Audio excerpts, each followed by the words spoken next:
Hey guys, it is December 22nd, 2017, and this is your episode 126 of At Percussion. With me, as usual, are my co-hosts Laurel Black. Hi. And Megan Arns. Hello. And Ben Charles. How's it going? Hey everybody, doing well. Ben and Megan, you guys are both traveling, to see family right now? You are on the road, is that right? Correct. Yeah, I was just visiting in Nashville, and so I'm in Paducah, Kentucky, and I'm on my way to St. Louis. Okay, on your way to St. Louis, right on. So yeah, our connection might be the spottiest it's been in a while, but we'll do our best. I hope that was all clear. You guys, our guest today is a composer, arranger, producer, band leader, an educator, music director, author, and entrepreneur. He maintains a busy schedule of performing, recording, and teaching around North America with his trio, quartet, quintet, and sextets, respectively. He is a frequent guest artist at colleges and high schools where he clinics, rehearses, and performs with their small groups, big bands, and or percussion ensembles. As a band leader, he's recorded 7 CDs and can be heard giving support on over 40 CDs by other artists. So very excited to say hello and welcome to Stockton Helbing. How are you? Hi, I'm good. Thanks for having me today. I'm honored. Yeah, sure. How's the holiday break for you? It hasn't started yet. I just got home. I was playing at the Midwest Conference.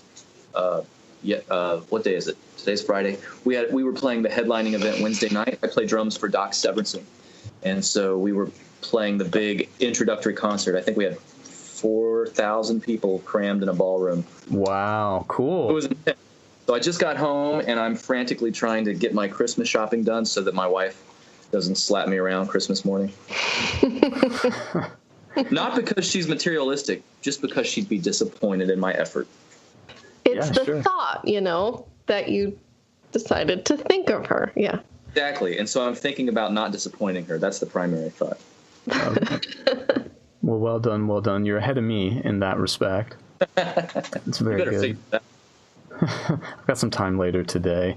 Hey, well, man, I've been listening to your stuff the last couple days, and man, I just love your drumming. Can you tell us just a little bit about your background? Sure. I grew up in a small town in South Carolina, and from the earliest memories I have, I wanted to be a drummer. And my mom claims it's because I was a colicky baby, and the only thing that would quiet me down when I was a newborn was reading this children's book about the little drummer boy. Very apropos since it's the holidays. And so she claims she brainwashed me, but I really did grow up always wanting to play drums. And so when I got to be, I guess, in the 5th grade, and I was driving my parents crazy because I wanted to start playing snare drum in band because they would only let you start on snare drum where I grew up. And they found an old Ludwig snare drum that was in my grandparents' attic that my aunt had played when she was a kid, and they got it for me. And that's where it all really started. And so I studied rudimental drumming just for a couple years exclusively until I was able to start getting some drum set lessons from just my middle school band director. He wasn't even a drummer. He just played enough drum set to get me started, which was actually a great way to start. He would just sit there and play piano and teach me a repetitive pattern, and I learned how to play musically from the very onset of studying the instrument. And so I did the typical thing growing up in middle school and high school. I played in marching band and concert band and orchestra, jazz band, pep band. I did all those things, but the drum set was always what I really loved to do. I just grew up in an area where there was not an abundance of drum set opportunities. I would do anything I could do. And I dreamed of going to North Texas to study drum set and get a jazz studies degree and study with the great Ed Soph. And so I was able to finally meet him when I was about 15. He came to do a clinic in my area, and I ended up auditioning and getting accepted to North Texas and went there, and I was on the 5-year program trying to finish my degree. And so I studied with Ed Soph amongst many other people there. And then after I graduated, a dream of mine came true, which was to play drums for legendary jazz trumpet player Maynard Ferguson. And that was the first jazz album I ever heard when I was a kid. And it was an actual record. A lot of my students don't really know what records are. They don't even know what a physical recording of music looks like because everything's digital. But it was an actual record that my middle school director played for our class one day. And so I was able to be hired by Maynard in 2003. And it was crazy. I graduated college, and then I was traveling around the world, literally playing drums and playing with my hero. So I did that for 4 years. until he died suddenly of liver cancer in 2006. But that's how I met my wife, Denise. She worked for the company that did tour management for Maynard Ferguson. And so after Maynard passed, I moved back to Dallas for what I thought would be a temporary landing point while I picked a coast to live on, either New York or L.A. And then since 2006, this has been a great hub for me to travel all over the place and play. And then I teach adjunct at the University of North Texas. I have a pretty large private drum set studio at my home that I do when I'm not traveling. And then I'm just traveling all over the place a lot, although I hate traveling now because I have these precious kids. I like to be at home spoiling them as much as possible. But they understand because they don't know any different than Dad coming and going traveling. And so that's kind of my background and what got me into playing music and where I ended up where I am today, which is surprisingly doing a lot of things that I never had a desire to do early on. I just wanted to play drums. And it has evolved into writing and arranging and producing and leading bands and all the other accoutrement that goes along with trying to make a living as an artist in our modern era. Well, if I can follow up to Stockton's statement, to say that he travels a lot is a bit of an understatement because I had him as a guest artist out at Tarleton, and it was one of these situations where I needed like a last-minute replacement. He was very kind to work with us and come help out, but it was like, I can only come the day of the concert to rehearse and do the concert. And it was like, well, I'll put you up in a hotel the night before if you want to come forward. He's like, yeah, but I get back in that morning. he was gone for like 2 weeks straight and then came out and played my concert, which I was very grateful for, and it was a lot of fun. But being a fellow UNT alum, I watched many of Ed Soph's students kind of go through the ringer of studying with Ed, and many of them have been very successful. And I think Ed is one of the people that emphasizes how difficult it is to make a career in music. So Stockton, could you tell us about sort of the larger lessons that you learned with Ed Soph? Yeah, he was a magnificent educator. And the reason he could speak with such authority to his students about what they would need to do to make a living is that he had made a living exclusively as a player for many years. And throughout the duration of his educational career, he was playing constantly. And he taught at North Texas for 30 years, which is really crazy to think about a career spanning that long in one educational institution, especially considering he had taught at several other universities prior to that. But one of the things he always stressed to us, above all, was musicality. Because if you want to make a living at the drums, you need to be a musical drummer, and you need to be the kind of drummer that makes other musicians sound good. And you need to keep in mind that it's not drummers who will be hiring you. It's going to be horn players, bass players, vocalists. And so being a great musician that plays the drums and not a good drummer is important. And he was honest about that from day one. And it's the simple things that drummers don't spend enough time really thinking about. But do you know the song form? Do you know what the melody of the song you're improvising over is? Do you know it so well that you can reference it heavily and effortlessly at any time? And so then, in addition to the drumming aspects of it, he was very good about encouraging us to, as much as possible, plunge into new musical situations, because if you don't get to know different people, you'll never get to play different types of music. And being at a university such as North Texas, it's giant, which is what is a turnoff to certain people, and I understand because we have lots and lots and lots of people all the time, and it's very easy if you're passive to disappear in the program and to not make a name for yourself and to not network. And one of the things Ed was very adamant about was encouraging all of us to constantly make music with other human beings. Don't just sit in the practice room, although you should sit in the practice room a lot.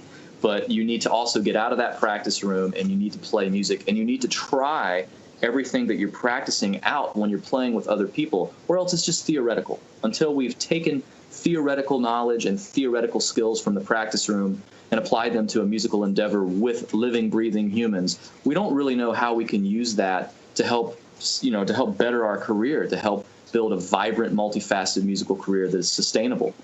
And he was just so great at doing those things constantly, yet with a clarity of explanation. His way with words was magnificent and intimidating because he would not suffer a fool. And so if you wanted, as my students love to constantly give me excuses as to why they're not doing things, you would get about one syllable out of why you're not doing something, and he would just tell you to stop making excuses and go take care of business. I've heard some stories. That we have. There are stories. I think that from his point of view, I mean, was my teacher and mentor, and he's a good friend, and I had the privilege of being able to call him colleague for several years as well. And I think from his point of view, he's at the University of North Texas. He's got 100+ drum set students. He is setting the top bar of what all universities are expecting from a drum set studio. If he's not pushing the limit constantly, everyone else is going to suffer. Their ability to hold students to a high standard is going to be diminished by what Ed was doing not being ridiculously hard to accomplish. And I think that after 30+ years of doing so, he knew right away if a student had what it took to succeed. And it's not just talent. It's passion. It's a love of music. It's a love of betterment. And it's discipline. It's self-discipline. If they're not disciplined to practice, if they are not disciplined to network, if they're not disciplined to conduct themselves in an excellent manner in all things that they do, they're just not going to succeed. And they're going to go out there and fail. And then when they're failing and they're upset about it, or they're embarrassing themselves on recording sessions or gigs, they're going to say, well, I went to North Texas and studied with Ed Soph. So for him to protect him and the school's reputation, and I think bigger than that, for him to protect the future of jazz music, he pushed people hard, and he wouldn't suffer a fool. And he went about it pretty aggressively and very bluntly at times. I maybe would have been a little gentler in the way I express things, but that's my personality versus his personality. And he has a no BS attitude in all things, even when holding himself to a high standard as a player and teacher. But the stories are true. Laura, what do you got there? Yeah, well, first a quick question. So did Ed retire recently? Yeah, Ed retired at the end of the spring, 2017. So this has been, we just completed fall 2017. It's the first semester in 30 years that Ed Soph has not been teaching. Oh, okay. So he just okay, I don't feel quite so stupid. Oh, no. A lot of people are still unaware. Matter of fact, I was at Midwest this week, and a lot of people were asking me about, hey, how's Ed doing? And I was like, well, he's okay, but he's retired. And they're like, oh, we had no idea. And I'll tell you that I'm sad that he's retired, just because it's just one of those things that I've always felt great about, knowing he's right down the hall from me teaching and continuing to do what he's always done. But the beautiful thing now, first of all, he deserves his retirement after a wonderful career of servitude and hard work. And he's free now to do more traveling and more teaching abroad, where people who were not able to attend the University of North Texas and be around him can have an opportunity to study under him, which is a once-in-a-lifetime opportunity for sure. Yeah, I've seen he visited my undergrad when I was there, and then I think 6 years later I saw him do another master class, and the thing he talked about both times was the first thing you mentioned of, you have to know the melody, you need to know the form, blah, blah, blah. And it was the exact same class, 6 years apart. And I was like, well, I mean, that seems to be the thing that you need to know. Absolutely. I think that is what we might want to call his mission statement. But it seems, as I get to do a lot of clinics around the country as well, that you have your gospel that you want to preach constantly, just like a pastor is going to do every single Sunday. There's ultimately one message he's trying to get across. And I think what Ed's gospel or mission statement was to jazz drummers was to understand the topic that you're improvising over. Because improvisation is not randomness. It is not playing whatever you feel like playing at any time. It is making decisions musically that have a direct correlation to the musical environment you're in, both the song form, the melody, the tempo, the style, the dynamic, and the instrumentation that you're sitting in. And so not knowing the song form and melody is like planning a vacation without having a map to how you're going to get to your destination. Or better yet, not even knowing your destination. Nobody departs for vacation without knowing where they're going. They're going to say, well, we're taking the family to Disney World. We better pack swimming suits for one day because we're going to water park. It's going to be hot. We're going to pack these things. Because we know the destination, it helps us determine a lot of details in our trip. If we don't know a song form and a melody as a jazz drummer, you're really just jiving your way through it. You don't know what you're talking about. And we always know what it's like when someone doesn't know what they're talking about, but tries to act like they do. And to someone like Ed, he can immediately hear a drummer and know if they're able to follow song form and melody and if not. So, like, for instance, Olio is in sonata form, right? Yeah, jazzers would never use sonata form. They would call that an AABA form. I see. And a matter of fact, what jazzers call that's actually, you'd hear them refer to that as rhythm changes, because it follows the harmonic pattern of George Gershwin's I've Got Rhythm. Olio does? Yeah. Okay. It follows harmony. And so there are many, many classic jazz songs that follow that harmonic progression, and they call it rhythm changes, short for I've Got Rhythm. So if you go back and listen to the famous song I've Got Rhythm and that harmonic progression, it's an AABA form, and in the jazz world they would call that an AABA form, 32-bar form, rhythm changes, or sometimes we'll call it song form or 10-pan alley form. Yeah. Because in New York, there was one street where all the songwriting houses was, and all of them had upright pianos, and it sounded really pingy, and they called it 10-pan alley. So speaking of composition, I was listening to some of Swimming in Place, and I was going to ask you, it seems like, whenever we get a drummer composer, the tunes often have, they seem to be annoyingly set up around, okay, when can I do the next sweet drum fill? And I can create a melody that can create these exchanges where I can show off my chops, and your tunes just don't seem to be that way. Am I right? Or is that something that has that developed, or did you have a phase when you did write that way? Or I don't know, I like your compositions. Well, thank you. Well, that's a wonderful compliment. I think from the very first album I did, I was worried about that exact thing happening. People going, this just sounds like a drummer writing drummy drum songs. Right. And it's certainly something I struggle with, because I am strangely usually avoiding sounding like a drummer. And I really, as a jazz drummer, I like playing time. I like accompanying. That's actually what I do 98% of my life. I don't solo a lot. I do solo on my own albums because I got a lot of criticisms early on from critics that I didn't solo enough. They wanted to hear me solo more. So what I try to do now is to find that balance and try to do things that appeals to a drummer, but also write music that any musician I would hope would enjoy. And so with Swimming in Place, for instance, I wrote that about my wife and I's pet turtle, which I've written a lot of music about. I know that sounds weird, but we have a turtle named Aquarius, and it's on your album cover, right? Yeah, she's on the album cover. She's on a couple of my album covers. And she will often put her nose up against the glass of her tank and swim as hard as she can. I don't know if she thinks she's going somewhere, but she's not. She's just stuck in place. But I guess it feels like maybe she's on a grand adventure. And I always felt like that was a strange analogy for the way my career has felt at times. I felt like I was pushing as hard as I could, getting nowhere. I think we all feel like that from time to time. And so I wanted to write a song that reflected that. And from a nerdy, metered point of view, on that tune, I am constantly adding and subtracting beats so that people think they know where they're at, and then they realize they're not there. They're somewhere different. And I've felt that way in my career several times, where I was like, I think this is where this is heading. Oh, that's not heading there at all.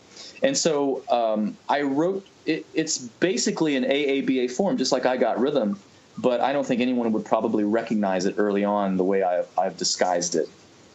And definitely that's a good song, for instance, that I did not write it sitting at the drums. I wrote it sitting at a keyboard and at my computer, experimenting with different patterns. And a lot of times I write my music that way, and the drumming is actually the last thing I figure out after I've written the tune. And I really just write the tune, and then I sit down to the drums and pretend like I didn't write the tune, and I'm just the drummer trying to figure out fit for. And that's always very interesting, because I think in my head those tunes sound way different. So I try to do a little bit of both so that the albums that I do don't sound the same song to song. Well, it's really great writing. Thanks. It's a work in progress. Cool. Ben, you are going to tell us a little something about Mr. Warren Baby Dodds. Yeah, and I was thinking about this. I don't know why I always do this to myself. I pick like a really significant topic, And I try to talk intelligently about it when we have like the experts sitting right here. It's so intimidating. But yeah, I wanted to talk in particular about Warren Baby Dodds because I remember Ed Soph brought this individual up as a very important person. And it's funny, a lot of the stuff that Stockton was saying earlier, it's kind of echoed in what I read about Mr. Baby Dodds. If you're interested in learning more about Baby Dodds, he is a PAS Hall of Fame member. He was inducted in 2007. And there's a really good write-up on the website, probably the best Hall of Fame write-up I've seen, and it has a really good selected discography with all sorts of notes on it. And that's, of course, available for free online. If you're even more interested, there's also a book called The Baby Dodds Story as Told to Larry Guerra. And basically, this guy, Larry Guerra, he was a historian. He sat down with Baby Dodds for, I think it was 12 Sunday afternoons and conducted extensive interviews. And I got the book last night, and I read it cover to cover in one sitting. It's that good. It's very easy to read, really interesting stuff. The only complaint I have is I wish it had like an accompanying CD. And I think at this point I'm going to kind of go seek out some of the music that it talks about because it was just fascinating to read, and it's just really, really positive. And I'm going to try and intersperse some quotes from that book throughout my little talk here. But I guess I would like to start with a quote from the book where Baby Dodds said, "The important part about playing music is the idea of having a happy heart and a happy mind." And Stockton in his clinic at Tarleton talked about jazz music is joyful music born of pain, or something along those lines. It was very eloquent, and I think it's very prominent in this sort of early 20th century. Obviously, black musicians were not getting a whole lot of respect, but it was just a joyous music that came out of a very difficult time. So anyway, Warren Dodds was born December 24th, Christmas Eve, 1898, which means his 119th birthday is just around the corner here. His brother was also a musician by the name of Johnny Dodds, who would later play clarinet. We'll talk about him briefly. The name Baby came from his father's name was also Warren, and so his mother would call Warren, and it was always confusing who she was talking to. So they started adopting the name Baby for the baby, and then his brother, he said, took that name to school, and at first he didn't like it, but then when girls started calling him that, he did like it. So it kind of stuck, and he said there's some quote in the book along the lines of, when you enter the field of music, it's cool to have a name that's not your own, and you can actually be more successful when you don't have your own name. So the name Baby stuck.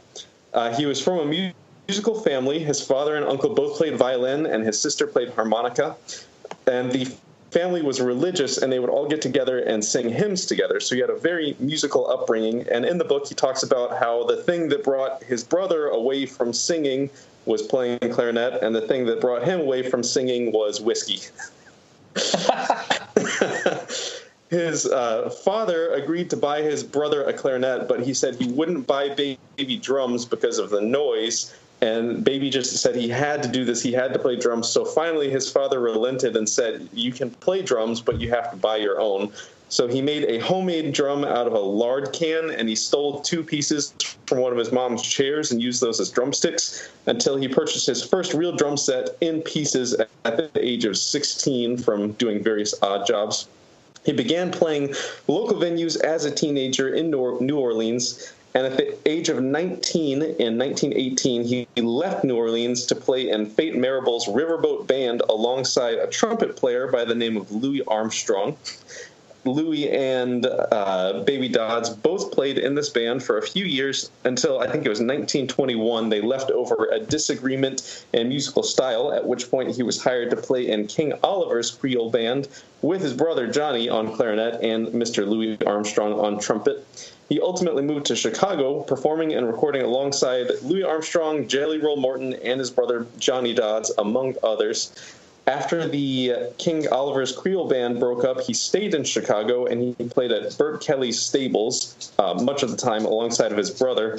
He ended up ultimately he ended up moving to New York City, where he played with Bunk Johnson. And he said he didn't really like playing in New York City because people listen to jazz sort of quietly and lightly tap their foot instead of dancing to it. He really seemed to enjoy when audiences got into the music and danced along to it. He ultimately, after that, ended up doing a short tour to France, and he said the European audiences took our American music much more seriously than we did, and I think the audience were very receptive, and he enjoyed that.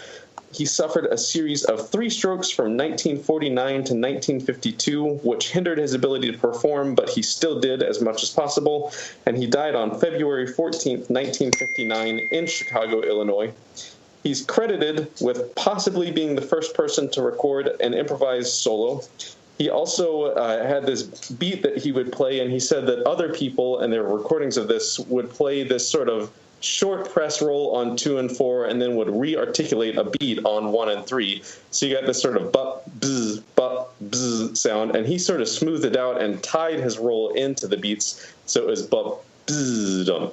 And it was a much longer roll. And when you listen to it, it's the predecessor to our modern jazz ride pattern. And it's weird because it's not a triplet or anything like that. It's just a quarter note roll. But you can almost hear that triplet subdivision of bum, bzz-dum within the roll. And then it's also interesting, they were developing an idea called the sock cymbal, which was a predecessor to the hi-hat. And William Ludwig actually asked Baby Dodds to measure his foot, and they sent him this sock cymbal, which is sort of like a short hi-hat. You can't really play with the sticks. It's at sock height, hence the name. And he said he didn't really like it, and he never used it. And he said, well, I guess William Ludwig was successful in marketing it, and I'm glad he made money off of it, but it really wasn't his thing. And then I just wanted to read a few other quotes from the book, and then I would love to hear Stockton talk more about Baby Dodds, especially his sort of musical style. But just a few other quotes from the book. One, this is a very Ed Soph sort of thing. He said, "It was my job to study each musician and give a different background for each instrument. When a man is playing, it's up to the drummer to give him something to make him feel the music and make him work. That's the drummer's job." And then let's see here. This is sort of, I loved his outlook on playing drums. He said, "I always worked to improve my drumming, and I never drummed just for money. I loved it, and I felt that drums have as much music in them as any other instrument. Nobody took the job as work. We took it as play, and we loved it." And then, so that's my little take on Warren Baby Dodds. Stockton, like I said, I'd love to hear anything you have to tell us about Baby Dodds. Well, that was awesome information, Ben. And you're exactly right. Of all historical drummers, he is the most important because he's the genesis for everything we still do today. And a lot of what you were touching upon are the things that evolved into standard practices of jazz drummers. And it's kind of fascinating because the history of the drum set and the history of jazz music parallels the history of recording music in the United States. And one of the things that's a bit mysterious about what Baby Dodds was doing, and a couple of the guys of the same time period, Zooty Singleton's one that really sticks out to me. He is on some of the same type of recordings at that time period that with Louis Armstrong's Hot 5 and Hot 7, is that the drums were too loud to record. The nature of how they were recording the music it looked like if you ever see the old RCA Victor advertisements where it's the record player and it's a big cone and it's a little white dog looking inside the cone. Well, that was how they were recording music back then, is that it looked like a record player with a cone in the room, except they were using the cone as the microphone. And it was then taking a needle and carving into a beeswax cylinder. Before they had flat records, it was a cylinder. And loud sounds would make the needle completely jump off the cylinder, and thereby they were excluded from the earliest recordings of the teens and early 20s. And so that pretty much removed all drum set. That's why you don't even hear piano early on, and you don't hear upright bass. So it was strange. Back then, a common double was for the pianist or the tubaist to play banjo, because banjo would be able to be recorded. So you hear these early recordings, and there's not much drumming at all. There would maybe be a little tapping on a woodblock. And it's funny because they would have to use proximity placement on these recording sessions to get the balance right, because it was just one microphone at the end of a room. And they would do recording of the song after recording of the song and listen back, and then they would change the physical placement of every musician. So if there is any percussion, they're at the very back of the room, and they're just starting to figure out baffling, where we'll put something in front of them to diminish that sound. So it's funny because we don't have any recordings of Baby Dodds performing at the earliest time period of creating what he was doing in jazz music. But you're exactly right, Ben, that it was really the snare drum and bass drum were his primary voices. He did not, cymbals weren't being used commonly. Matter of fact, Avedis Zildjian hadn't brought his father Karop over from Turkey yet to even start making cymbals. So those cymbals had not made their way down to the New Orleans area. So those guys weren't really playing much. They might have some Chinese cymbals, which were flanged and were just used as a special effect more than anything else. But their timekeeping was the snare drum and bass drum, which was coming directly from the brass marching bands left over from the Civil War. There were tons of brass instruments laying around and tons of marching equipment. And so it's also important to recognize that Baby Dodds, as with all great drummers of the 20s and 30s, had a huge rudimental background. They came out of rudimental snare drum playing, and that was just what everybody did. It's a major difference with drum set players now. I have to try to convince my students that rudimental study is important. They don't want to study snare drum. And to quote Ed Soph, the drum set is a multi-surfaced instrument. If you do not have mastery of the single surface, it's not going to be better when you move to multiple surfaces. The snare drum and the studying of rudimental language are scales and arpeggios for the drum set player. And so Baby Dodds is coming directly out of that.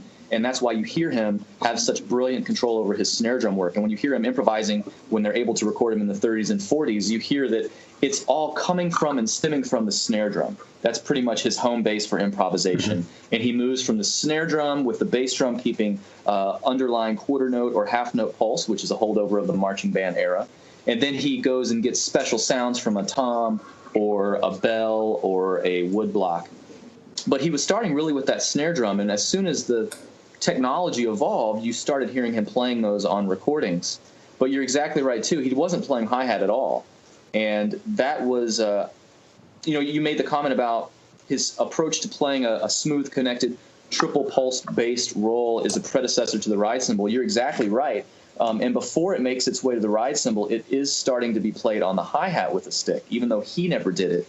We hear Sonny Greer with Duke Ellington on the East Coast starting to experiment with that. And then in Kansas City, the great Papa Joe Jones takes it to the next level where he's using it almost exclusively. And both of them cite Baby Dodds as the person who inspired them to do so. And I think it all goes back to the fact that, and you touched on this early in what you said, Ben, that it's hard for us, I believe, to really understand how difficult it was for these African-American men to just live their lives, much less have a successful music career. And one of the things that made Louis Armstrong so significant and why he's so important to the history of jazz music is he's the first African-American musician who was able to package music in a way that white people would buy his records. In the early 20s, when Louis Armstrong's making his first records for a record label called OK, who was putting out the first jazz recordings, they made white records, or race records is what they called them, which were African-American bands. And the white records were made to market to white people, and they were white bands, and they were sold at a higher price. And then the race records were made to sell to people of color. They were bands of color, and they were sold at a much cheaper rate. And Louis Armstrong is the first artist to become successful to the point where record labels are marketing him as a white record and white people are buying it. And this is huge because all of a sudden it goes from selling a couple hundred recordings of a record to selling thousands and thousands of these things coast to coast. And then when those start selling, they start putting him on live radio, which had never been done. So he's in Chicago doing live radio programs with Warren Baby Dodds playing drums. And it's just regional at first because of technology limitations, but people in a 100-mile radius are starting to listen to Louis Armstrong. And it gets so big that they're hearing it on the East Coast, and that's where Duke Ellington has some of his earliest encounters listening to Louis Armstrong, which is fascinating. If you listen to the earliest recordings of Duke Ellington, it sounds like Louis Armstrong's music. If you listen to East St. Louis Toodaloo, which is his first hit, you'll swear it's Louis Armstrong because the trumpet player is trying to play like Louis Armstrong. It's a trumpet player named Bubber Miley. You hear Sonny Greer on drums playing very similar to Zooty Singleton or Warren Baby Dodds because they're listening to these radio transmissions. And radio was the primary form of entertainment. And so that catapulted not only Louis, but it enabled Baby Dodds to be heard far and wide, and he was the model for all drummers coming out of that. And so it's real fascinating that we have these three parallel things. We have the history of jazz music, we have the history of the drum set, and we have the history of recording technology, and with it, the marketing of music, the monetization of music and artists. Those are all growing at the same time, and they're all finally intertwined. And the more we study those things, the more revelatory it becomes and why things develop the way they did. Wow, so cool, man. Thanks so much, and good call, Ben. I just wanted to jump in real quick and let everyone know there's a CD called Talking and Drum Solos by Baby Dodds, and I guess it's a re-release. Obviously, it wasn't did not begin on CD, obviously, but it says 1946/54 on it, and 2009 extra tracks are included, and it's very cool because it's drum solo and then a little interview. And then it even has him explaining what the press roll is. And it's so cool to hear both of you guys talk about this, because the first thing I noticed is like, yeah, the snare drum seems so central. And where the heck is the hi-hat? And it's like, it's so foreign to me, you know? I mean, it's like, okay, I'm hearing all the patterns that you do with on a ride cymbal or on a hi-hat, he's just all doing right there. Like the snare drum is the central timekeeper, and there's always 4 on the floor on the bass drum, and it's just it's cool. I'd recommend it. I bought it this morning just by listening to some of the previews. What do you got, Ben? Yeah, I was going to say one thing that I didn't talk, I think, enough about that Stockton mentioned was like the whole like the race division thing. And there was this interesting story in the book where Baby Dodds, and I can't remember who it was with, but he was booked to play somewhere.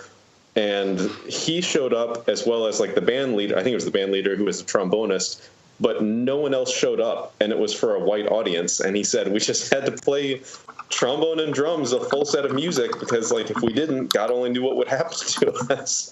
Yeah. But Stockton, I wanted to ask you about, we had talked about, you know, everything seemed to start so much on the drums, and you said it sort of shifted to the hi-hat. Today, like what everyone knows is jazz ride cymbal. So where did the idea of like the ride cymbal being the primary timekeeping device begin?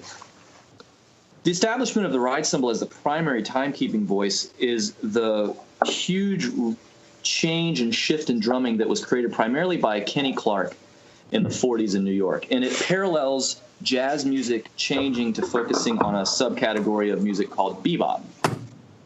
And one of the reasons it switched to the ride cymbal is the ride cymbal was even more transparent than playing on the hi-hat, which is the very reason why drummers started playing more time on the hi-hat versus snare drum. The snare drum took up a lot of acoustic real estate. It's a very opaque sound.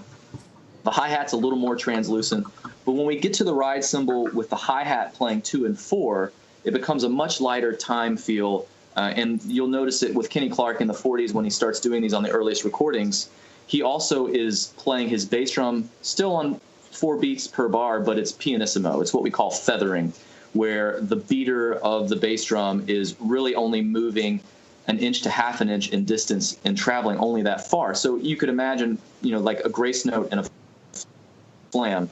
That grace note volume is what he started doing on the bass drum, and then he would use the bass drum and snare drum for comping or gently highlighting what was going on in the music improvisationally. And when he starts shifting to the ride cymbal, the thing that blew people's minds was his ability to play a reoccurring ostinato pattern in his right hand and left foot, yet play completely seemingly unrelated and let's say contradictory rhythms in his left hand or right foot whenever he felt like it. And people thought it was impossible from a coordination standpoint. And then shortly after that, the great Max Roach comes on the scene, who's a lot younger than Kenny Clarke. And he just blows everybody's minds with his level of intensity. He had been studying classical percussion at Juilliard for several years, but always playing drum set. And he's able to elevate what he's doing in regards to sensitivity and control in a way no one had ever heard. And so it's with Max Roach and Kenny Clarke in the mid-40s to late 40s, while they're developing bebop with Dizzy Gillespie, Charlie Parker, and Thelonious Monk, that the ride cymbal becomes the dominant sound, which is still where we're at today primarily, is that in most contemporary jazz styles, the ride cymbal is the primary voice, other than a groove-oriented jazz music, which is going to still have a backbeat type. Snare and bass drums start becoming a little more vital then. But it grew straight out of that that lineage of what Warren Baby Dodds was doing. So to give you like the terribly short and abbreviated history of that, it would be, the New Orleans style of Baby Dodds going through the big band era, and that's where we have Sonny Greer with Duke Ellington, Joe Jones with Count Basie, and then a lot of other important people, Dave Tuff, who's playing in Glenn Miller's band, Gene Krupa, who's playing in Benny Goodman's band, and these guys are all superstars. I mean, I always jokingly tell people that Gene Krupa was the Lady Gaga of the 30s. Everyone knew who he was, and they were growing out of that Baby Dodds style. And then from that, you have the next generation after that, which is Kenny Clark, Art Blakey. And these men spent their younger years playing in big bands and playing heavy 2 and 4 on the snare drum and time on the hi-hat, and started transitioning to ride cymbal time, and then spent the remainder of their careers primarily playing on ride cymbal. Stockton, do you ever use Dave Tuff's Paradiddle book by chance? I don't use it, but I'm familiar with it. And okay. Dave's one of those guys who's just almost a forgotten name to a lot of younger drummers. And that's why I asked, because I never hear people mention him, but I know that book, and I've always liked it. I think a lot of people write off any drummer with Glenn Miller during that time period because they write off Glenn Miller's music as corny or cheesy. I'll tell you a parallel for me is that I never really listened to the Beatles until I was in my mid-20s. My parents didn't really listen to the Beatles, and the first few times I heard the Beatles, I didn't like it because the things I was familiar with came after the Beatles and evolved because of what the Beatles did. But when I started listening to the Beatles and understanding no one was doing these things this way when they did it, no one was playing drums the way Ringo Starr was playing at this time period, then it became a lot more magical for me, and I appreciated it. And the same thing with Dave Tuff or Ray McKinley, another great Glenn Miller drummer, is you have to understand where in history we are when we're listening to them to get our heads wrapped around the things they're doing and the meaningfulness of it at that time period. Very cool. Great. Megan, do you have a Facebook question there for us?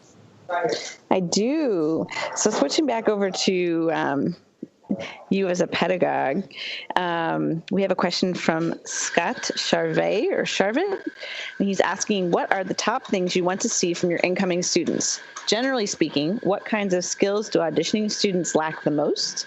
And how can teachers better prepare their students for successful college auditions and careers? Wow. Great question. Is that for me? You said, I don't know that I'm the pedagogue in this group. You teach. I guess. I'll give a really simple answer. The greatest thing that any drummer can do, especially a young drummer who's desiring to grow and become better at playing, is to listen to and play along with the music they wish to play.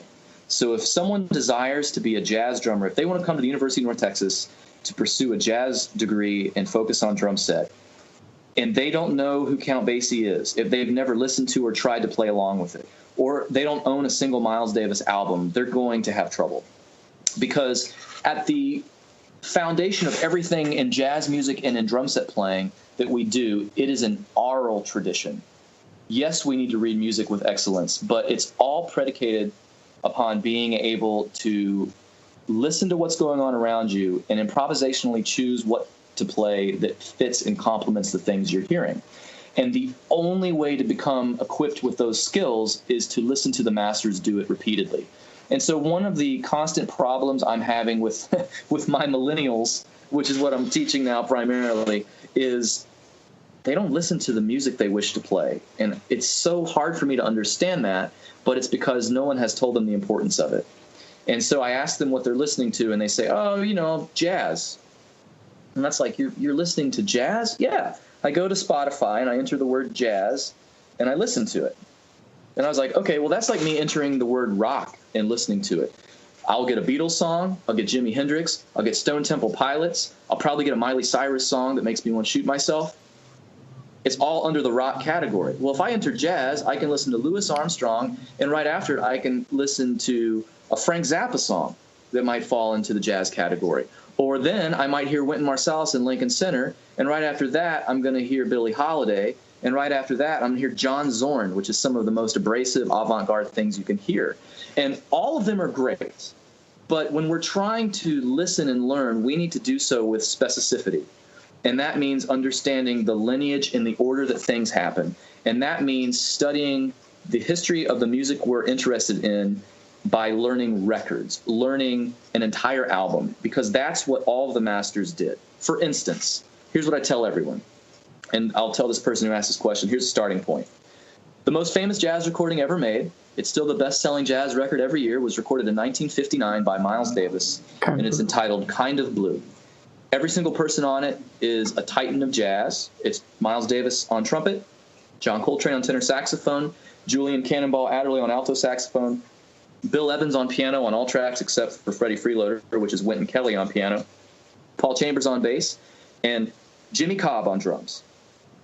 It's the best-selling album. It's the most listened-to jazz album of all time, so it's a great starting point to try to learn it and get familiar with it. It's smack dab in the middle of the history of jazz music, and it's usually very palatable for someone who doesn't know a lot about jazz. There's usually something that will give you a good feeling aesthetic from listening to it. And I assign that to all my students and tell them you need to listen to it 100 times. The whole album. The whole album. That's casual listening. It's repetitive, critical listening. I make them do crazy things. I say, you need to put headphones on and listen to the song, and then take your right headphone out and just plug your ear and listen to the song so you hear only what's on the right side of the recording. And then do the other so you hear things that are spread differently. Your mind will become aware of things differently. And the whole time, they're immersing themselves in the culture of jazz music. And that's what's lacking in students that audition at North Texas. They might be able to read rhythms correctly, but that doesn't mean you can set up a big band. They might be able to tell me their favorite jazz album, but if I count off one of the songs from that album, they can't play it. They can't tell me the form or anything like that. And so I love books. Hey, I write books and try to sell books. Books are important, but books are a tool. Books are a dumbbell that we use to get stronger. What's most important for music, as cliche as it sounds, is you actually listen to the music you desire to play. And so if they want to go to a great school and study any type of music and they're not listening to that music as much as possible, I mean, inundating themselves with it, bombarding their creative mind with it, then they're not going to have success. And it's ironic, right, that, they don't even have to walk to the record store to get the album that you're requesting. You can just, get it right here I think on that's your just phone. When things are in an abundance to us in our culture, we take them for granted. We take running water for granted, where people would base their entire livings 200 years ago on the access to clean water. We take hamburgers for granted because we can go down the street and get a hamburger for $1. It won't be a good hamburger, but you can get a hamburger. You can eat. You don't have to go hunt something and skin it and cook it and make sure you cooked it. You know what I mean? So the same thing has happened with music, and we've, I think, accidentally destroyed its recorded value with digital streaming services. I can tell you, as someone who makes albums, I mean, it's unbelievable the lack of sales in albums. But I continue to do it because it's just an important aspect of being a jazz artist, and I do believe it'll come back around. But it's hard. You spend $15,000 making an album, and then you get your Spotify report at the end of the month, and you see all these hundreds of spins, which is great, and you get a penny for each one. Yep. Well, at this rate, have you seen that? Because you've been making albums for 12 years now. Have you seen that? Of course, you've seen it change, but can you talk a little bit about also how you've seen it change since you started making records, but also the process of making records 12 years ago to now? How has that changed? Because you've made an album every other year, sometimes every year. You got a lot, 7 albums. Yeah, I've tried to. I just think it's an important thing. Albums represent an artistic snapshot of where an artist is at that time. And for no other reason, it's important for me to have those, because if you don't have snapshots of what you've done, it's really hard to gauge your improvement. It's important that you see that you are getting better. When you feel like you're not, which I feel like I'm not getting better every day, even though I practiced. I'm like, dang it, I practiced yesterday and today, and I suck. So you need to have those landmarks that you can look back on and say, okay, well, yeah, I don't feel like I've gotten that much better, but I really hate the way I sound 2 years ago, and I hate it a little bit less now. So I am getting better. And so the big thing, you're exactly right. The thing I've seen is an utter decline and collapse of financial benefit from making albums in regards to just the product itself. You used to be able to make a fair portion of your artistic income selling your recorded products. And it's just not viable now. It's not viable for anybody. What it does now is perpetuates the other aspects of our artistic career. So putting an album out is a reason for people to talk about you. It's a reason for people to take interest in you. They start realizing it's valuable. It's third-party validation, as they say in the music business. And so that's why I'm constantly doing it. It's just like the same reason why for a long time Kim Kardashian was like doing something stupid every 3 weeks, because she was in the media because of it. And as they joke, she built a career off having no talent. Well, she did have a talent. She had a talent of manipulating media to monetize it through third-party validation. I mean, whether or not we like it, the National Enquirer is third-party validation for you being important enough for people to care about who you're sleeping with.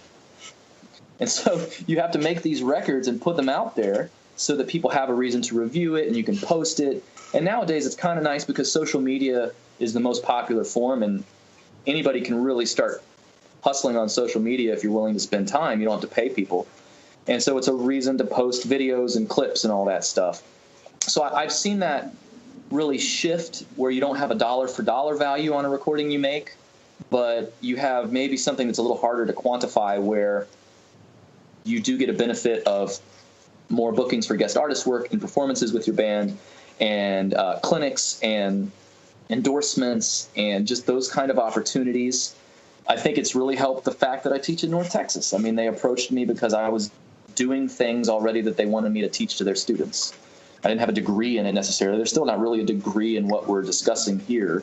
It's kind of it's kind of falls in the cracks. And then to your other question about how has the recording approach changed, the actual literal recording session, I haven't in the last 12 to 15 years honestly seen a change in how we do it in regards to the mechanics of it. I've seen a huge change in the fact that I just know how to do it better. I've learned how to better prepare, better practice. I've learned to become a better producer, to manage time better. I've learned how to, I hate to say it, but emotionally manipulate musicians better on recording sessions, because that's what I'm doing. I'm trying to put them at ease. I'm trying to get the greatest playing out of them from an environment that makes them shut down and freak out.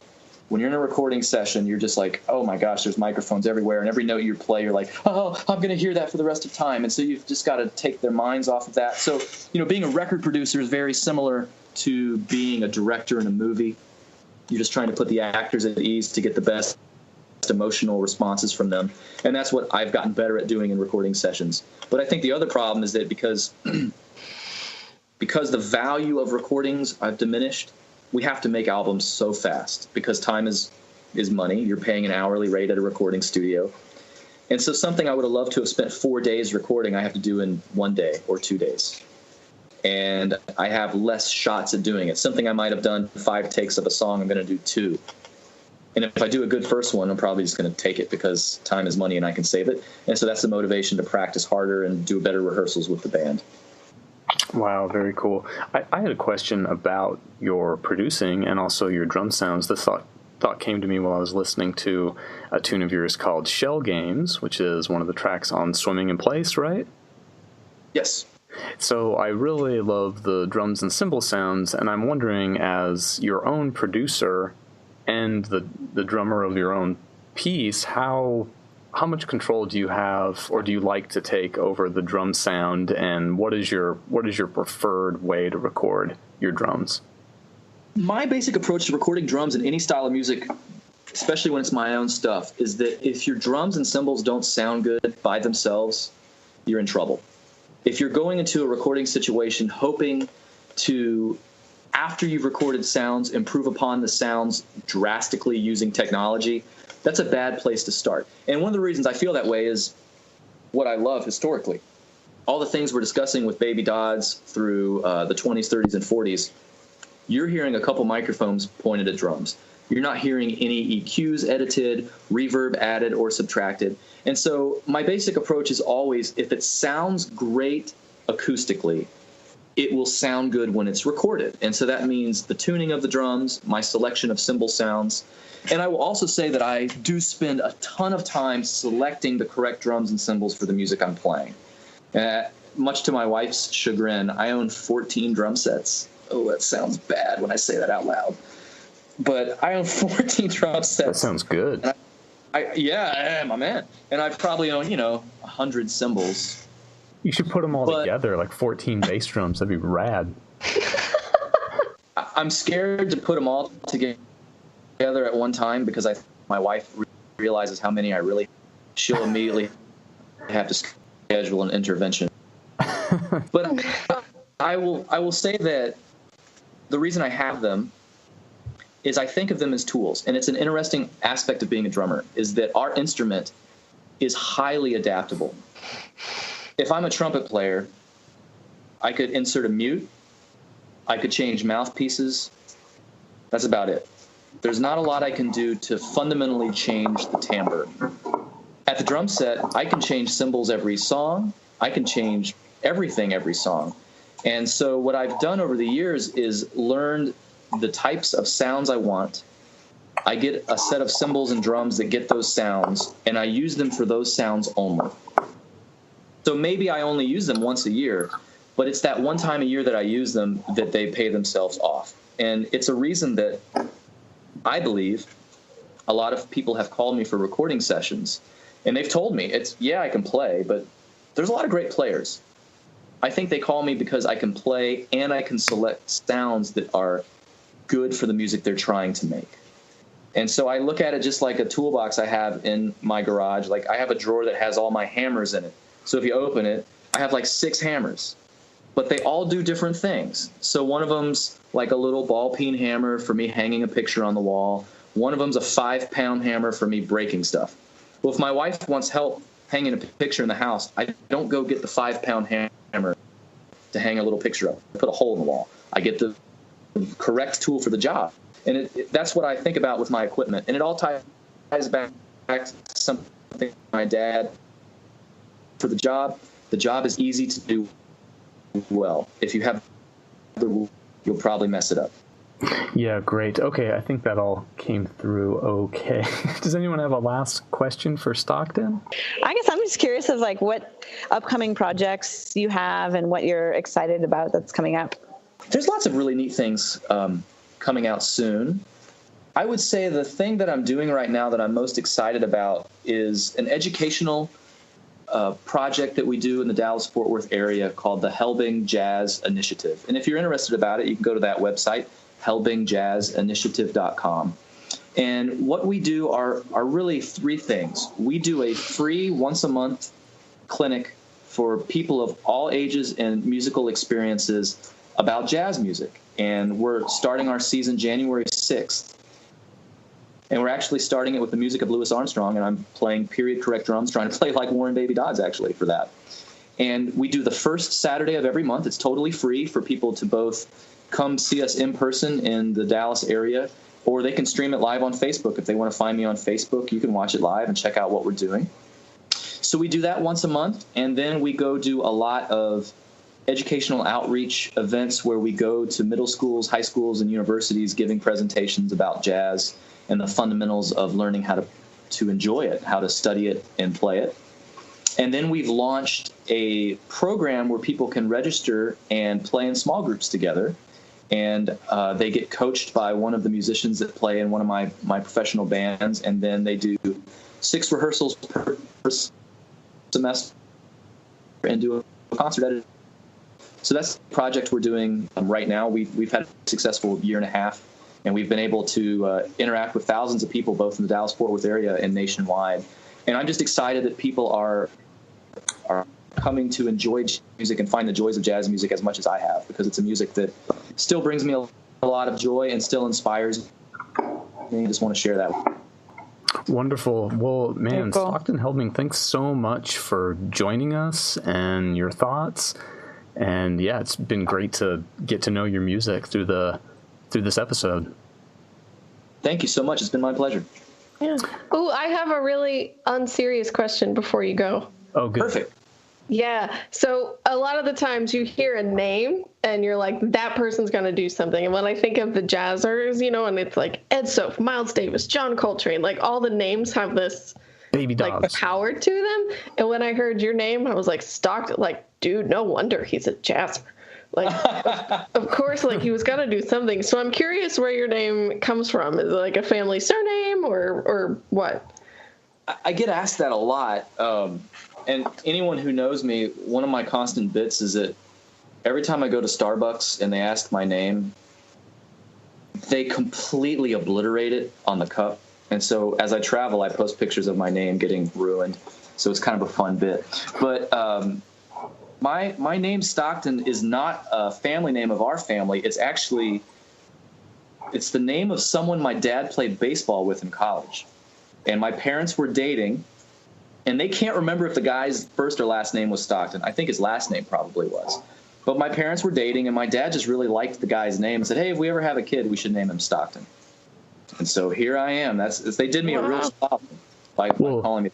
Well, John Stockton, famous point guard of the Utah Jazz. Yep, Utah Jazz. I grew up watching him lose to Michael Jordan. No way, me too. For the longest time, I don't know why I had it in my head that like Stockton was Swedish and he was going to have a really weird accent. I get that. And before I became music director, I wouldn't speak on the mic ever, and so people would come up to me after the shows, and they were disappointed when I would speak. They were like, "Oh, I thought you were European." I was like, "No." They're disappointed. Yeah, I was like, "I'm sorry. I wish if I could have done a good fake European accent, I probably would have done it, but I just couldn't do it." And it's really funny because my son I named my son after my father, and my father's name was John. So when we had our firstborn, everyone's like, "Oh, Stockton, what's your son's name?" I think they were expecting like this awesome name, like, I don't know, Elvin, or I don't know what they were expecting. And I was like, "Oh, his name's John." And they were like, "Oh." But John Stockton, there you go. Yeah. But my daughter's name is Liliana, so we've redeemed ourselves with the strange name choice. Awesome. Hey, well, Laurel, Megan, Ben, and Stockton, guys, thanks so much for joining us on 126. Thank you. Yeah. Happy holidays, everyone. Yeah, Happy New Year. This should be coming out January 5th, so happy 2018, everybody. First episode of 2018. Should be, yeah. All right, guys, take it easy. Thanks. Bye. Bye. Bye.